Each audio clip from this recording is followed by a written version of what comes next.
I should have. Yeah, Yeah. yeah, yeah. It's like, To be announced just doesn't bring them in. No, it doesn't. Like Dancing Girls. Exactly right. Yeah, dancing girls would be good. Yes. Maybe have the U.S. Or dancing guys. Maybe that would be even better. it's excusable. Don't want to eliminate half the population. You know what I'm saying? Okay. David. Think so, yeah. David Clark. Yeah, my daughter and I are going. My wife doesn't care a thing for it, but yeah. That'll be fun. Her spring break is, she's a freshman at Georgia State, and so it's the beginning of her spring break.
We hear from the generals all the time. Would be nice to hear from the enlisted folks. No.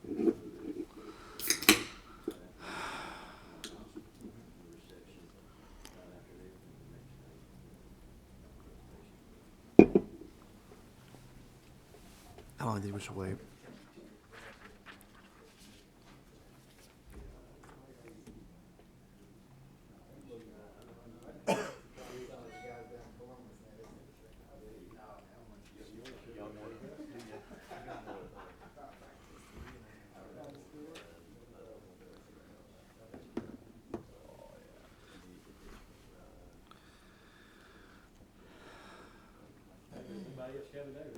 Shaw Blackman and David Clark are both coming. So we give them 1 more minute and we'll start.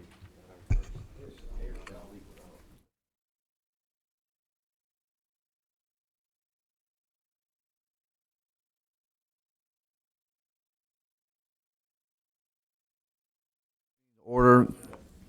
Kind of a motion to start the meeting. Motion. Second? Second. All approve, say aye. Aye. I'd like to have Representative Heath Clark with our invocation, please.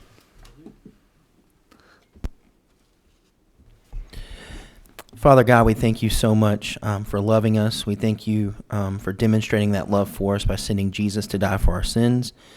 And we just pray that as with this working group, that we would take care of the men and women who put on the uniform and defend our freedoms, that we would make sure and ensure that as a state we are taking care of them and their families as they serve in our great state. God, we love you. Again, we thank you for this work, and we thank you for the privilege and honor it is to do this work. In Jesus' name, amen. Thank you, sir. Just wanted to go through the agenda one by one. Appreciate everybody being here today. The first thing I'm going to talk about is we've had 3 installation visits, Fort Gordon, Fort Robins Air Force Base. I'm sorry, Fort Gordon, Moody Air Force Base, Fort Stewart was today, and I think that was a great job Representative Al Williams did. Nobody doesn't like Al Williams, so he was pretty good today. And then we have Robins Air Force Base, 22 March. Is that correct? Yes. Okay. Thank you, sir. And I think that's been good. I think the honor our military and talk about our different bases has been a good thing. That the General Assembly has seen that. The 14th of March next week is going to be Georgia National Guard Day as well. So that's going to be a big day as well for us. Why don't you also do number 3 on the item? I just found out just recently in the news press, and I want you all to be aware that North Carolina, the governor just put a $4 million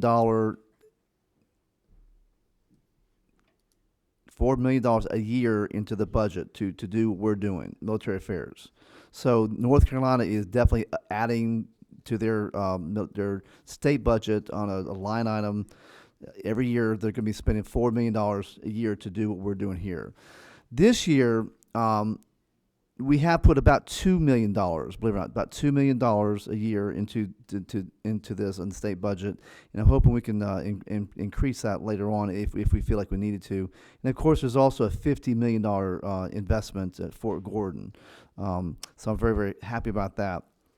I'll have to talk just briefly about the members' bills. It's hard to believe, but this committee, because of its work, has generated 12 different bills by 10 different legislators, and I just want y'all to be aware of that. I hope that y'all will take that back to your constituency, and especially the chairman of the different bases, to talk about the different things we have done for the bases, and I think it's very important. The first one, of course, was Representative Terry England with a $50 million grant to Cyber Command at Fort Gordon. Representative Bill Hitchens, $1.5 million in veterans training officers, women's veteran coordinator, military support center. I got about $0.5 million competitive grant for counselors to K-12 education. Representative Mike Glanton, he's on this committee. He got the Educate Military Children Initiative. Representative Lee Hawkins did a homestead exemption for disabled veterans. Thanks, Chairman. You want to join us up here, sir? Thanks, sir. Appreciate Chairman Knight joining us. We'll be talking about a lot about DNR today, so wanted to talk about that and have him join us. Thank you, sir, for doing that. And I'm not going to go through all these, but I just want you, hopefully you'll talk about this to your constituents back home. And I think we should all be very, very proud, not just what we've done, but what our colleagues have done to help our military throughout the state of Georgia. I also want to add another one is House Bill 332, which is not on the agenda. It's a constitutional amendment, and Mark will talk about that later on. It's going to be a constitutional amendment to help with conservation easements around the bases for Georgia. The item number 6, the summer agenda. Right now, the speaker has said we'll probably do. Who's number 16? I am.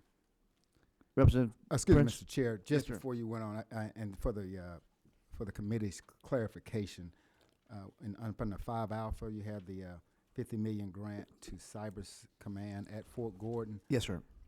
Just for clarity, and it's my understanding that it is not a $50 million grant to the Cyber Center at Fort Gordon, because we're not giving money back to the feds. It's a $50 million grant to the region of Augusta to stand up a cyber exercise training facility. Yes, sir. I just wanted to make sure that was clear, so when people go back and brief, they make sure we're not giving monies back to the Yeah, feds. thank you for that clarification. That's my fault. I apologize for that. But y'all are getting $50 million, so you're doing a pretty good job there, Representative Prince.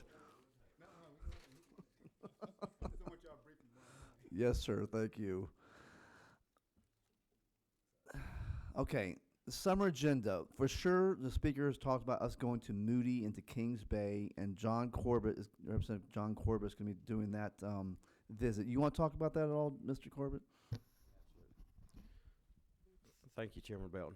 Yeah, absolutely. What I've been in contact with Sheila McNeil down in St. Mary's Kings Bay Naval Base, trying to set up where we can do the Moody and the Kings Bay tour on consecutive days. Possibly go down like on a Tuesday to Kings Bay, do a reception that night, the next morning get up, do their presentation, and then trying to set up where we can take a tour of a submarine while we're there.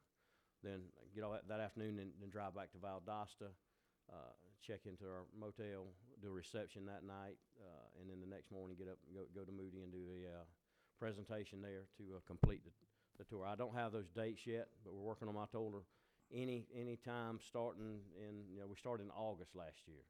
So I said, probably a good time to start it again. I know we got our caucus retreats and other stuff going on during July. So probably in August is what we're looking at. Okay, thank you very much. And I think it'll be a great visit. And right now, the speaker does not have any other visits on the agenda. If you want to talk to the speaker, if you want us to go back to your base, we can.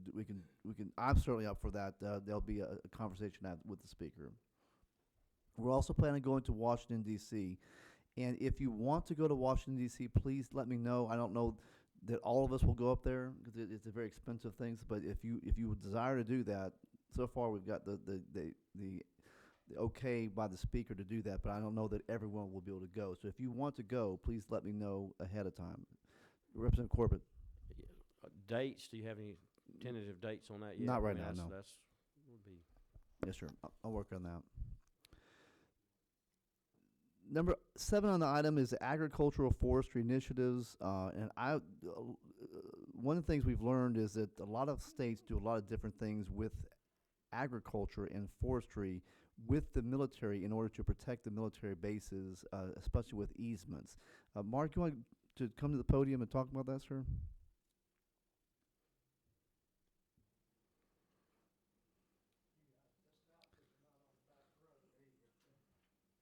I've already got my pen on, actually. I'm not sure if I left one in your space or not, Mr. Chairman, because I know we hit you up with one the other day, so I appreciate that. And I appreciate the opportunity, the invitation, Mr. Chairman, to come speak to the committee and the members. I do want to point out just real quickly that there are 3 things at your seats that I've provided. One is simply a packet in your envelope that are my speaking notes and a couple of maps that I'll refer to. And then I left my business card also at your seats. If I raise any questions in your mind, or you want to get with me at any time later, please feel free to do that. My cell number is on that card, so please holler at me if you want to. And then, of course, the lapel pins, which I left there, and you know, looking at the two gentlemen up at the top on the back row have already put their lapel pins on. I got to believe that if you wear that thing, it's at least likely to get you a few extra likes on your Facebook page. So, you know, I would encourage you to put those on if you have the time, and I appreciate that. Chairman asked me to come talk to y'all a little bit about what DNR is doing relative to being able to help buffer bases, help sustain their missions, and then even a little bit further than that, what, at least from our perspective, may be on the horizon to continue to further sustain those bases.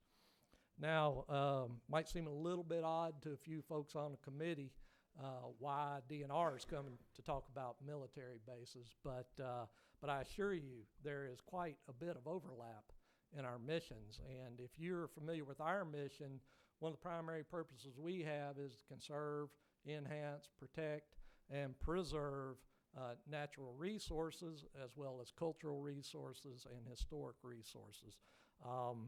That actually ties in with part of the military mission, especially related to their environmental responsibilities.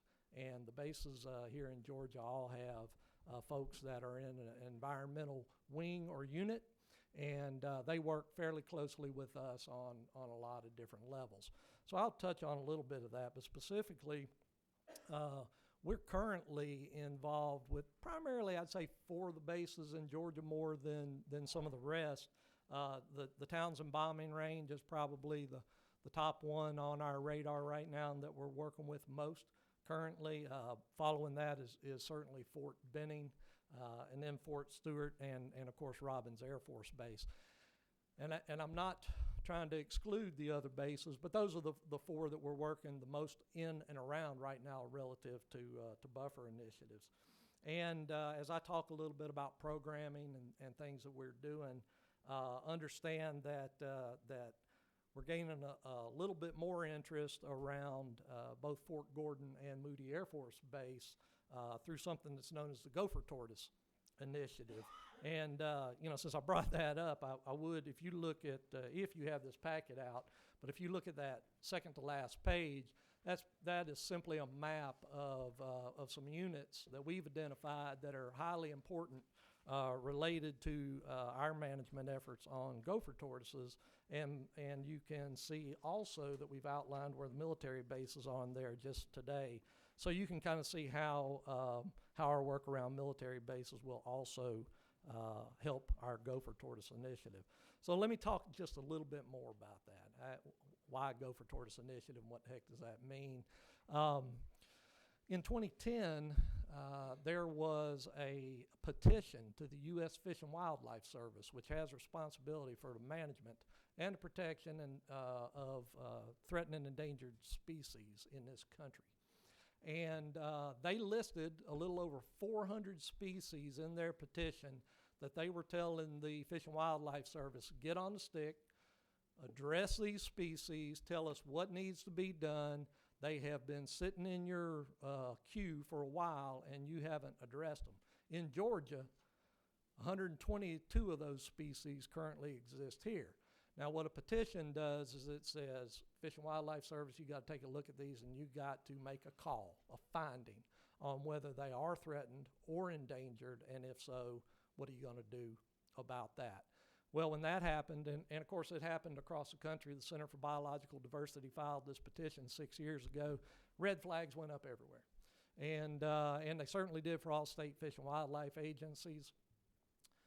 One of the species on that list that does occur in Georgia was the gopher tortoise. And we got a bunch of them here. And a bunch of them are on private lands. A bunch of them are on military bases, along with things like red cockaded woodpeckers and indigo snakes and gopher frogs that all also occur on that list. But here's the deal.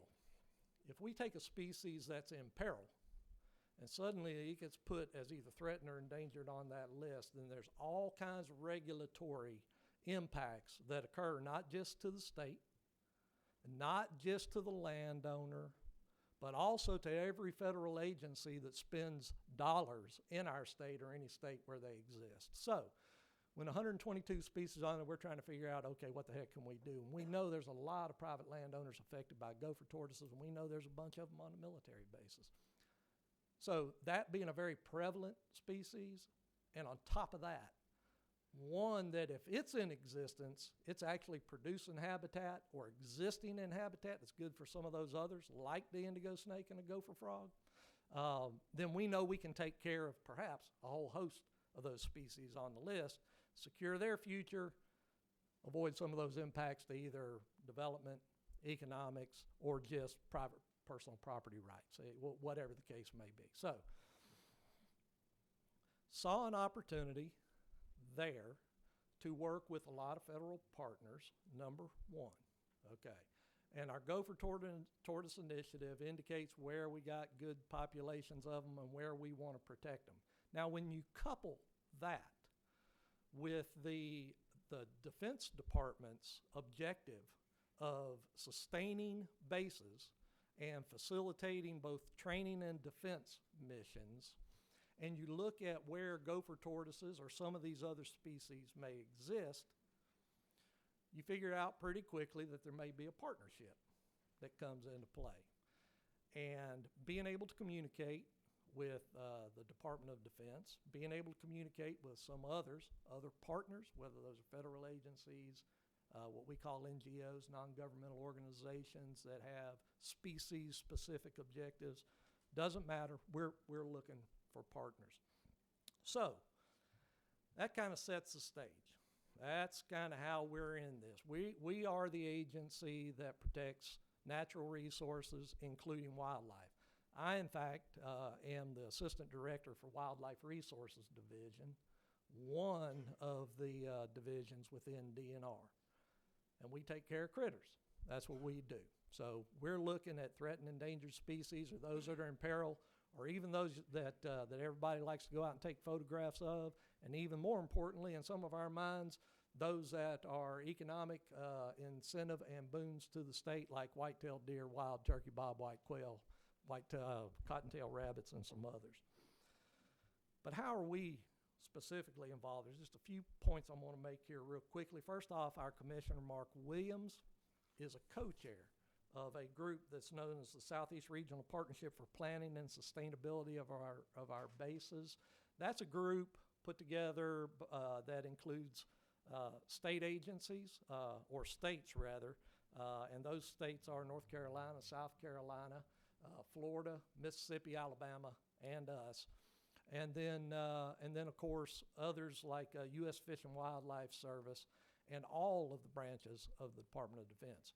And I've listed under that, you can see what their mission is and what their vision is.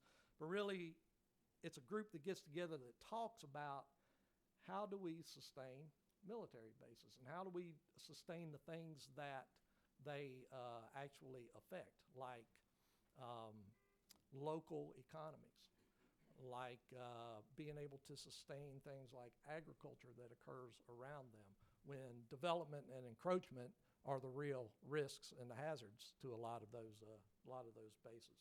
So, as a co-chair, our DNR commissioner is in the middle of those talks every year about military bases in the Southeast, what's going on around realignment, where do the threats occur, what are the programs that we can bring onto the table to help avoid any of those potential negative impacts, and also where's the best bang for our buck? Where do we find partners? Regionally, locally, statewide, what are our best potential projects, and what would we put up for programs that the Department of Defense has to fund those kinds of programs. So what do they fund? There's a couple of actual programs, and I know I'm preaching to the choir here. I know y'all are familiar with them. You've heard them. REPI and ACUB are the two that we work with most, and our real estate unit works with most in order to fund land acquisition or fund conservation easements in order to buffer bases from encroachment. Of course, the Army program is the ACUB, and that's the Army Compatible Use Buffers. If you could please, sorry, Sure. we're not familiar with these programs, so please, Oh, I'm REPI, sorry. ACOB. Okay. Absolutely. All right. Yes, absolutely. These are Department of Defense programs that are funded annually at a certain level, appropriated by Congress, and are put into the military's budget to deal with threats to the boundaries of military bases. And most of that has to do with development and encroachment. When you look at training mission bases like Benning or the bombing range, where you have a lot of noise potentially going on, then encroachment is a bad thing, because then you have private landowners who are complaining about what's going on in the military base and potentially affecting their operations.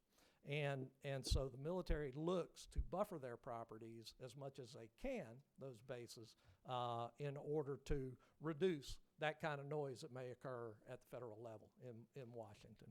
So the Army Compatible Use Buffers is one of those programs, and that is specific to the Army. And then there's the REPI program, which is Readiness and Environmental Protection Integration. And this is where you see a coming together of those military base missions that I talked about, whether it be training or defense, and then the environmental part of it.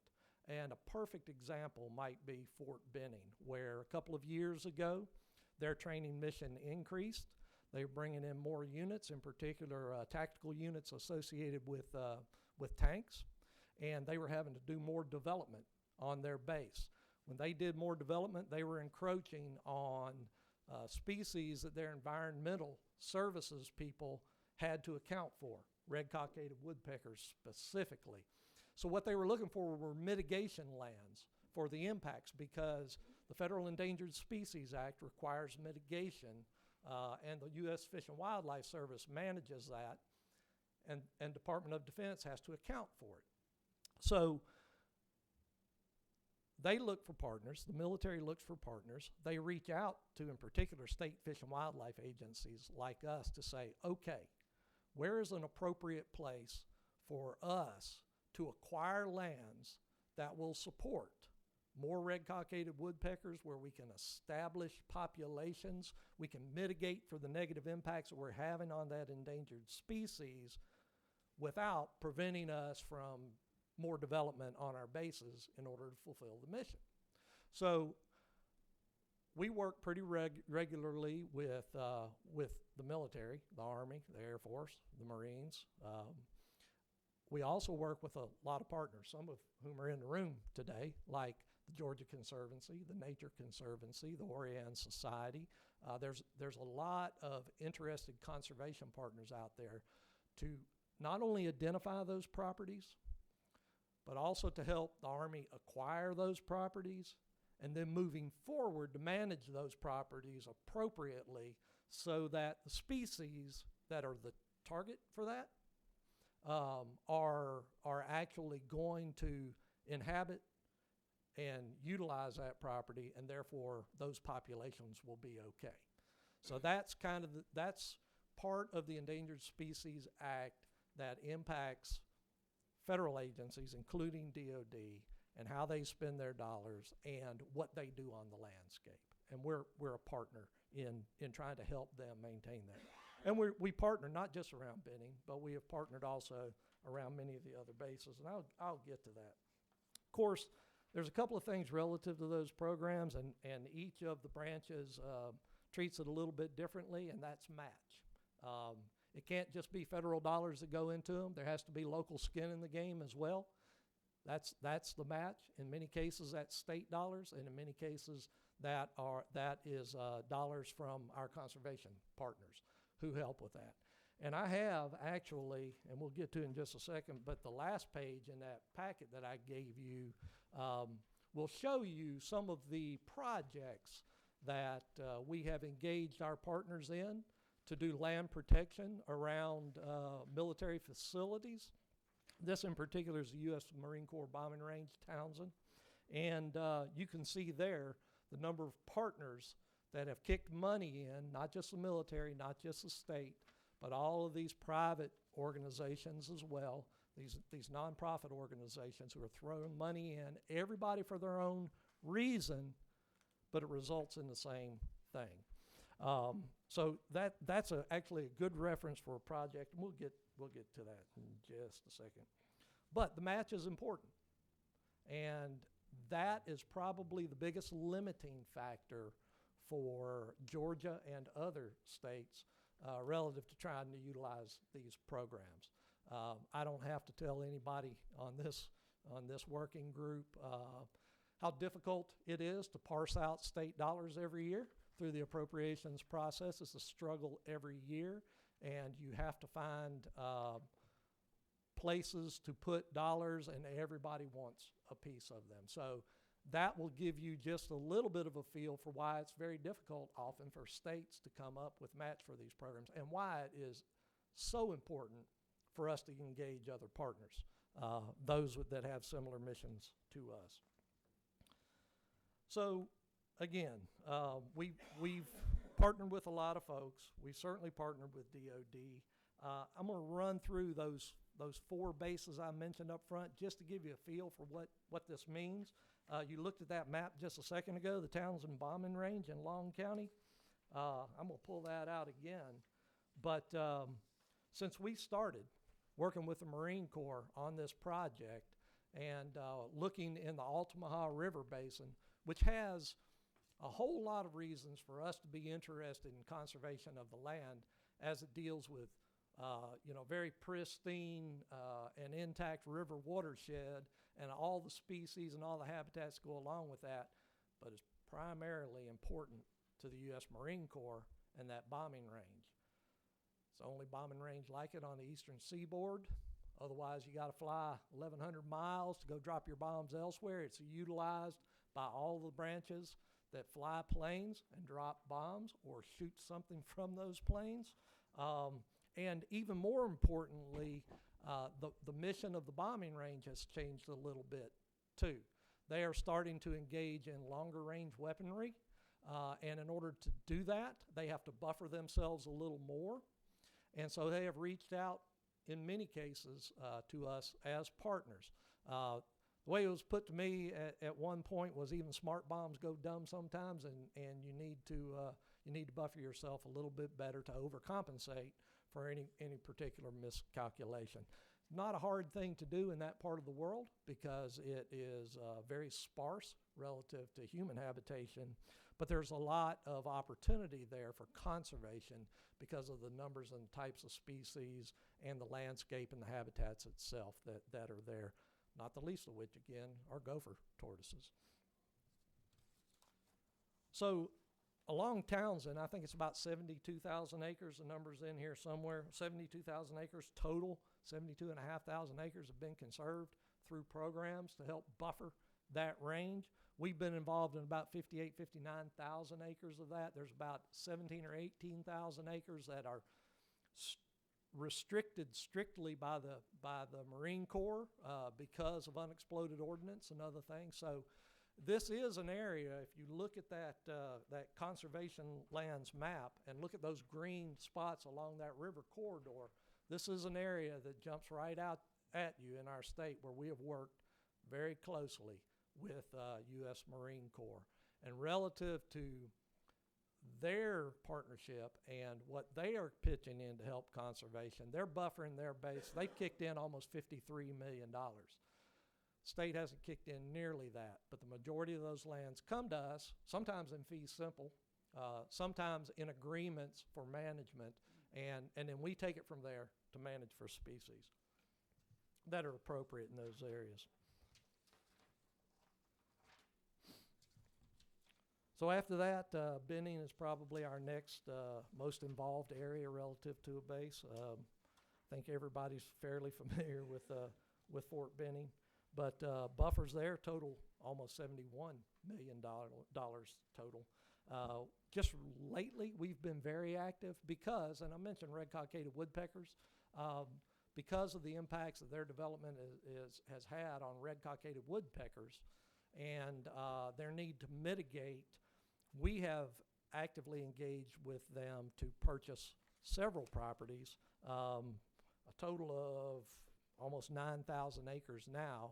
And in addition, we're managing others in coordination with the Nature Conservancy for specifically red-cockaded woodpecker management. Now, we are a land management arm of DNR, and we have multiple missions. One of those is access to public lands for wildlife-associated recreation and management of rare, threatened, and endangered species. But understand, if we take a piece of property on, we do multiple things with it relative to the citizens of Georgia. First and foremost, we are very focused on hunting and fishing. And because quite frankly, anglers and hunters are the ones who pay most of the management bill for us in this state. Of our budget in state dollars, it's about 82% of it comes from license fees currently. And so I think some of y'all may be familiar with House Bill 208 that has made its way through the House this year. Something like that is specifically focused at us being able to manage lands in coordination with DOD to meet their objectives. And we have to have those state dollars in order to do that and to utilize some of the excise taxes that we get. So anyway, Fort Benning, perfect example. We've even got our eyes on a property. Actually, it's Department of Defense has had their eyes on this property. They've negotiated with the landowner for 10 years, have become friends, and it looks like we eventually will end up closing on about 7,000 more acres adjacent. And that will go into our wildlife management area system as well for public access. We're not sewing up properties, nor are we foreclosing on properties. We are only dealing with willing sellers. And that is part of these programs. You in fact have to.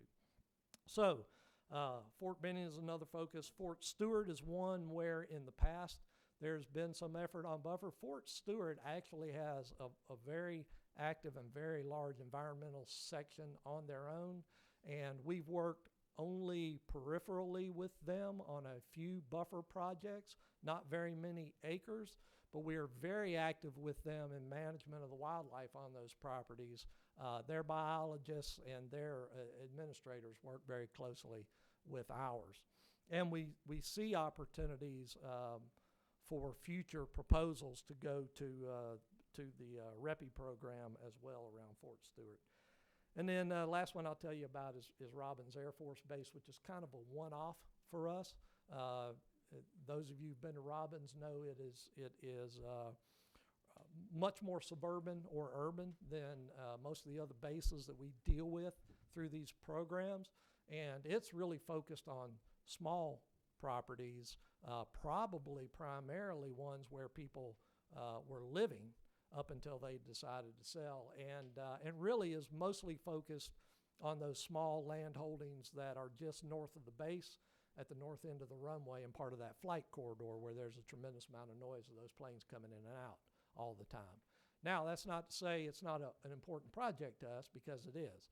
We're partnering with one of the local regional associations to do that. And we are also going to be incorporating some of those properties once we do kind of a land switch deal with the regional association to attach it to one of our archery-only areas, the Etcheconney Wildlife Management Area. So it will meet our objectives. We're being a good partner with a regional association, and again partnering well with Robins Air Force Base. One thing I would really kind of leave you with, and while it's true that there is no dedicated funding source for land acquisition, which is what it would take relative to us kind of ramping up our efforts, There is no dedicated funding source for land acquisition in Georgia. I will tell you that we have been able to accomplish the things we do for one really two very good reasons.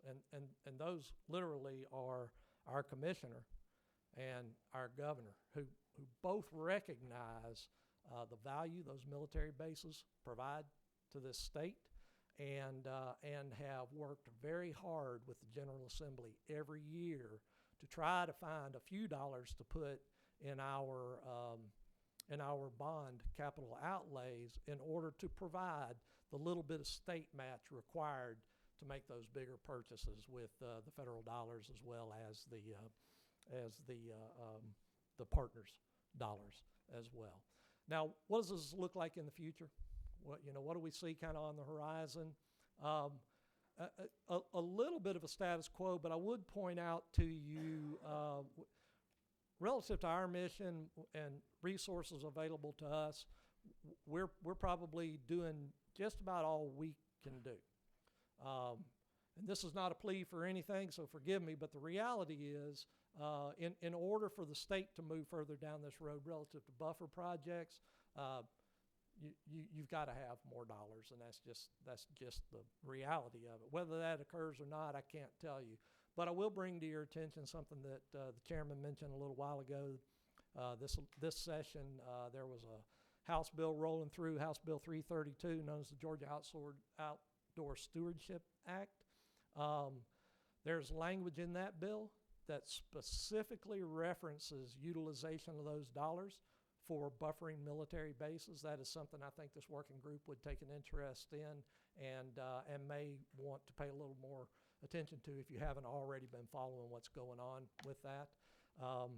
That's probably the primary thing that could happen.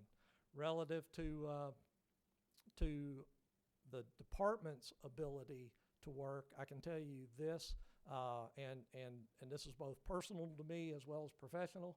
I would like to thank everybody in this working group for assisting Chairman Knight in getting that House Bill 208 through the House anyway, because many of those dollars will also help, perhaps not as much in acquisition, but certainly the management of our state lands, which will hit the objectives that are important to the Department of Defense. So I'm certainly willing to answer any questions if you have any, but that's the sum total of what I have for you today. Thank you, Mr. Whitney. And Chairman Knight, you want to address that very quickly? We only have time for questions, but we'll let you address that, Chairman. Thank you. Regarding 208, Mr. Chairman. Regarding anything you want to talk about, sir. Well, I want to first of all thank Mark Whitney for coming. This all fits together, guys. We've talked about, first of all, 208, as y'all know, hunters and fishermen pay for our wildlife resources and the management of it. And it does it not only our license dollars, which must go back into DNR, or we will not be eligible for those excise taxes. As you've probably heard, the PR and DJ dollars that you and I, when we buy a gun or a fishing rod or ammunition, there's an excise tax at the manufacturing level that goes up to the Fish and Wildlife Service. And then it's allocated back down to the states, again, primarily based on our license numbers. So again, we've done, House Bill 208 is so very important to all of our hunters and fishermen. But as Mark has said, it also can go towards management and more access, okay, for our hunters and fishermen. And that's where we've got a good partnership, and it's not only important to this committee and what we're doing is looking at our bases. It's got a secondary mission of helping us, again, buffer these bases and then, again, help Georgia moving forward. Now, you had mentioned, Mark, the Georgia Outdoor Stewardship Act. I know, Leah, I don't want to put you on the spot, but guys, I want you to keep your eyes on this bill. I don't know if we got legs in it this session, but it's potentially coming up next year as a constitutional amendment that will allow some percentage of our sales tax on these things that we as outdoorsmen use, okay, to be dedicated to doing exactly what some of the things that Mark Whitney has mentioned, which is buffer land acquisition to buffer these bases. but it's a win-win situation for everybody. We win with our bases. We win with our sportsmen and women and just conserving land, conserving water, everything.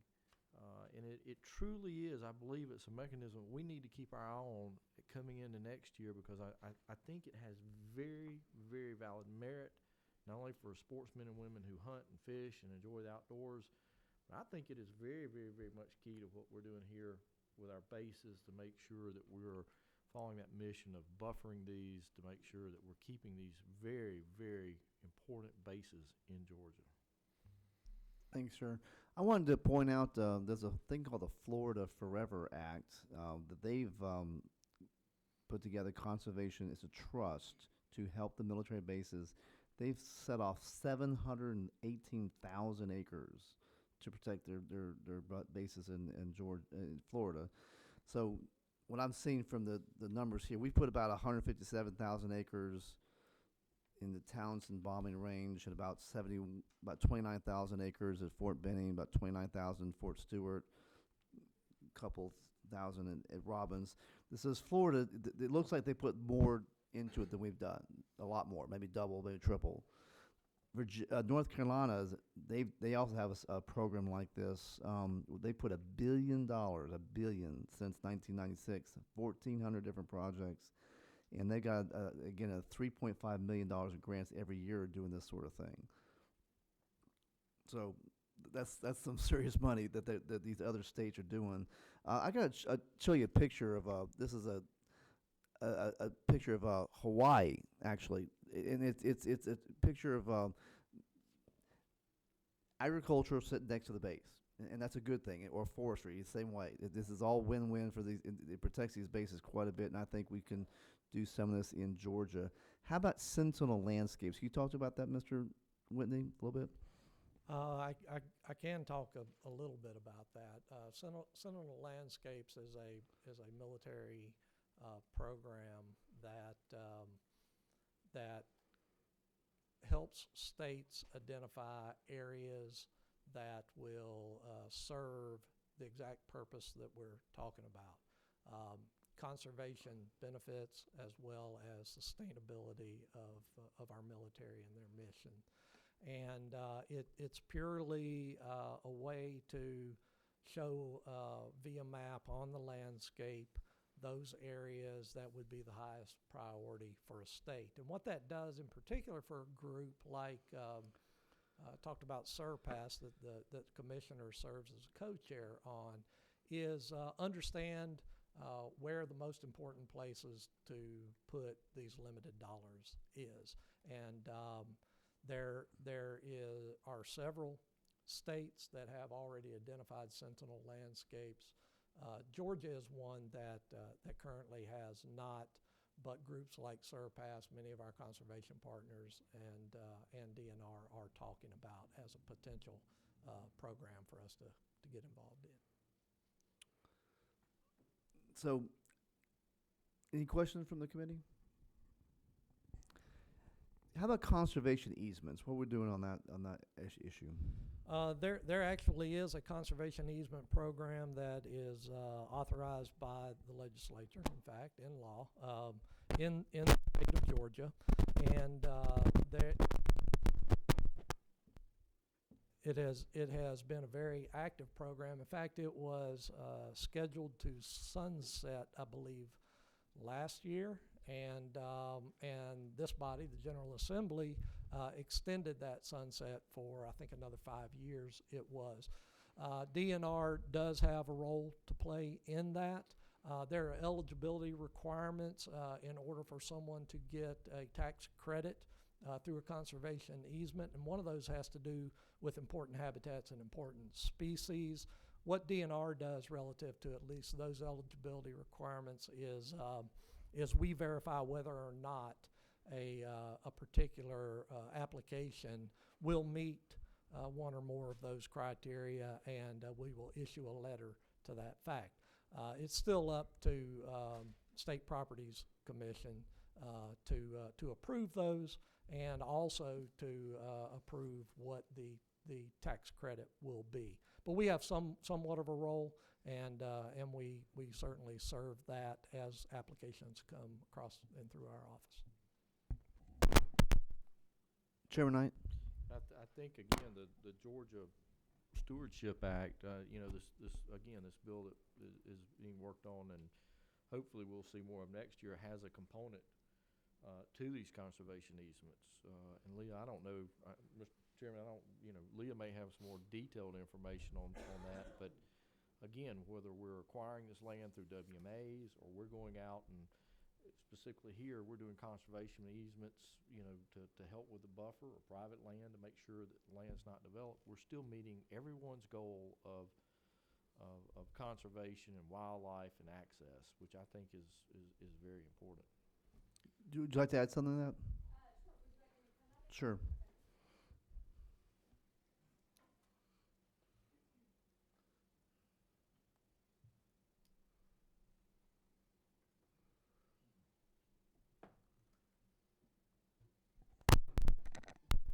Thanks for having me. So the Georgia Outdoor Stewardship Act, the way that it's structured currently in the current legislation, House Bill 332, would send the money to it that goes into the fund into 3 different buckets. One would be for acquisition of priority lands, so conservation easements, WMAs. The second bucket would be management of those lands that we own. And then the third would be a local matching fund for local cities and parks in cities around the state. But my understanding, there is a military component to this. Is that correct? Yes, and there Yeah. is a military component that kind of urges those in the first bucket to help with military-based buffering. Yeah, and I think that's the piece that, Leah, I want to make sure that we focus on, because again, as Yeah. we come in and we're looking at protecting our bases, it's very important the state's role in this. I mean, it's huge, and I think we as conservationists, hunters, fishermen, I think we take big bites out of what we're trying to do to add and preserve, or not preserve, I don't like that word, conserve our land and our waters and wildlife, so that we can continue, our rich heritage of hunting and fishing and enjoying the great outdoors. So that's a big component of that bill. I like what we're seeing, and again, I would urge the committee members as we work through. I think this may address, Mr. Chairman, what you're talking about is we're in competition with these states. They may be already out ahead of us in funding a lot of these things, especially in regards to our bases and those buffering. This could be probably a win-win mechanism for a lot of people. It could certainly boost us back up to the point where we're putting a lot more money into these, and we're meeting the needs of our hunters and fishermen. Yes, sir. And one thing about the Townsend bombing range, you talked about Mr. Whitney, but from the perspective, Secretary of Navy William Ball, he said that's one of the Georgia's biggest assets is having that big piece of land, because it's not just folks in Georgia are using it, but folks from Florida, South Carolina, Tennessee, North Carolina, they're all coming down to Georgia to bomb there, and it helps us, our military presence, a lot. Yes, sir. Representative Elam? Mark, just looking back at your original comments, the very bottom of last paragraph on the first page said each branch treats match differently. The Marine Corps requires 50%, the Army 50%. And then later you said that Georgia hasn't really ponied up any money. So just clarify what you're telling me right there. I would not say that Georgia has not funded up any money, because Okay. that would be an inaccurate statement if that is what I said, and I would apologize. I apologize, Mr. But without a dedicated funding source that you can kind of go to and count on, when those opportunities arise, you are continuously scrambling and trying to find funds that you can, which is why partners are so important in this process, because quite often they may have resources, financial resources available when that's not, as opposed to when you just happen to have it. But again, I would say the legislature, General Assembly, as well as the governor's office recognize, in particular, the importance of military bases, and have time and time again come up with funds in bond projects in order to help with the projects. So the problem, more than anything else, is reliability. And you don't know. When you're parsing those dollars out, you guys are trying to figure out, who's getting the dollar and who's getting shorted this year. Those are hard choices to make. And so there's not. Those are almost more discretionary than anything else. Thank you. Mr. Chairman, relative to conservation easements, I'd be remiss if I didn't mention that there's a lot of type of easements that are utilized in these projects. If you look at that Altamaha River map, you'll see a DOT mitigation site. Those are federal dollars that are purchased because of their impacts relative to wetlands. NRCS is a partner in Surpass. They have wetland mitigation programs like WIP, and they have EQIP programs. We are trying to grab any particular applicable program that we can to apply to these situations. But again, the ability to have a dedicated source that you can go to if something becomes available. Because again, we're only dealing with willing sellers. If someone, and in particular, there's a lot of people out there that want to see their land conserved, grandfather's farm, they want to see it stay the way it is. So those are the types of properties we're here for. Okay, thank you. Really appreciate time, and I do want to be conscious of everyone's time. But any other questions, very quickly, before we move on? And Chairman, you and I will talk a lot about this because there's a lot of opportunities here. The eighth thing on the agenda I'd like to talk to you just briefly is we're going to use the $0.5 million a year for school counselors. We want to try to create what a military-friendly K-12 school would look like. So I've jotted down things here that I heard from the TSCG, the USG, things that we heard from them to make them the award winners, to make them military-friendly schools. Is there anything in here y'all do not like as a committee, or anything that you think we can add to this list of what we would want? So my idea is to see if we can create a military-friendly designation for K-12 schools in Georgia, and what would that look like? Any comments from the committee?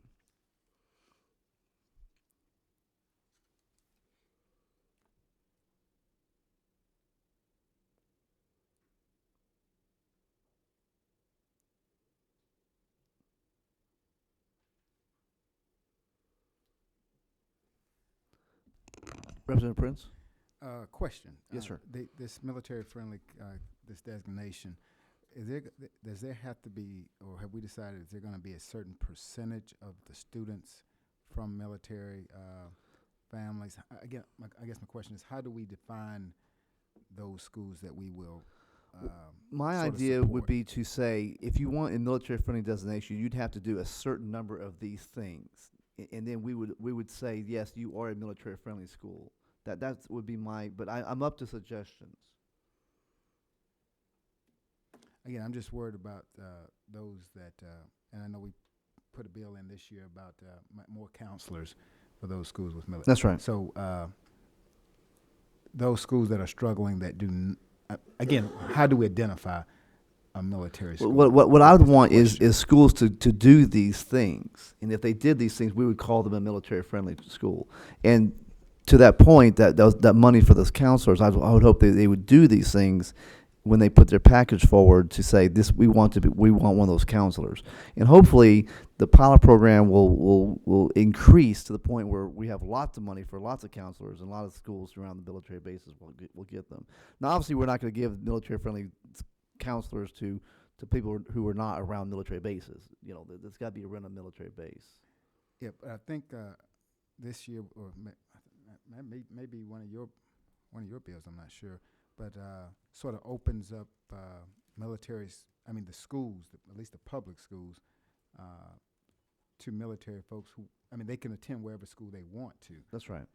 So with that being said, a school may not be the assigned school of that base or things like that, but we do have military students, based on the bill, being able to attend. That's right. So, and again, I just want to make sure we think this through when we So what's your suggestion then? I'm all with the suggestions. here. Again, I'm asking a question now. Okay. Maybe we need to talk about this a little more later. Are you taking action on this? We're not taking action on today. Okay, yeah, well, we can But I discuss do this want to later. just, y'all to have this out here and think about it and discuss it amongst yourselves. Representative Elam? I'm just clarifying that, obviously, it would, something's gotta have impact on what percentage of that school is a military dependent. This is a lot less money than we were talking about in the very beginning. It is, yes. So with this small amount of money, we obviously should be attacking those schools that have the largest, Okay, and obviously that would be, like the Marine Base, we wouldn't even be in the ballgame, sure, because we just have such a small percentage. sure, okay. I'll put that in there. Thank you. That's a good suggestion. Thank you. Any other suggestions? Okay, the last thing I want to talk about very briefly is Representative Elam has a bill. You want to talk about your resolution, Representative Elam? It's just strictly a resolution. I'll talk to the microphone, just so everybody here. You can talk to your microphone if that's fine. Okay.